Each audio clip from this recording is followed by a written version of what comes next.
Doctor Arunkumar, very good morning. കൊല്ലത്ത് നിന്ന് പറയേണ്ട കാര്യങ്ങൾ. 50 ഗ്രാം MDMA ഇന്നലെ ഒരു യുവതി പിടിയിലായിരുന്നു. ആ യുവതിയെ വൈദ്യപരിശോധന നടത്തിയപ്പോൾ വീണ്ടും ഒരു 46 ഗ്രാം MDMA ജനനേന്ദ്രിയത്തിൽ ഒളിപ്പിച്ച നിലയിൽ ഇപ്പോൾ പോലീസ് കണ്ടെത്തിയിരിക്കുന്നു. 2021 ഈ സ്ത്രീ തന്നെ മുമ്പ് 46 മൊത്തം 96 ഗ്രാം MDMA യുവതി പിടിയിലായത്. 50 ഗ്രാം ഇന്നലെ കയ്യോടെ പിടികൂടി. 46 ഗ്രാം MDMA ജനനേന്ദ്രിയത്തിൽ ഒളിപ്പിച്ച നിലയിൽ പോലീസ് കണ്ടെത്തിയിരിക്കുന്നു. വൈദ്യ പരിശോധനയിലാണ് ഈ MDMA കണ്ടെത്തിയിരിക്കുന്നത്.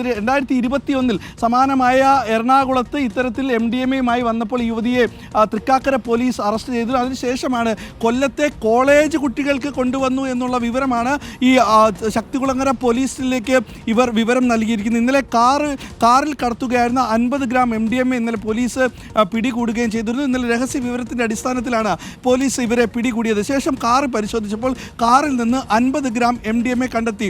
അഞ്ചാലമൂട് സ്വദേശിയായ അനില രവീന്ദ്രൻ, 34 വയസ്സുള്ള അനില രവീന്ദ്രനാണ് ബംഗളൂരുവിൽ നിന്ന് ലഹരി കേരളത്തിൽ എത്തിക്കുന്നത്. ഇവിടെ എത്തിച്ച ശേഷം പെൺകുട്ടികൾക്കടക്കം കോളേജ് കുട്ടികൾക്കടക്കം ലഹരി നൽകുന്ന സംഘത്തിലെ പ്രധാന ആളാണ് ഈ അനില എന്നുള്ള വിവരമാണ് ഇപ്പോൾ പോലീസിന് ലഭിച്ചിരിക്കുന്നത്.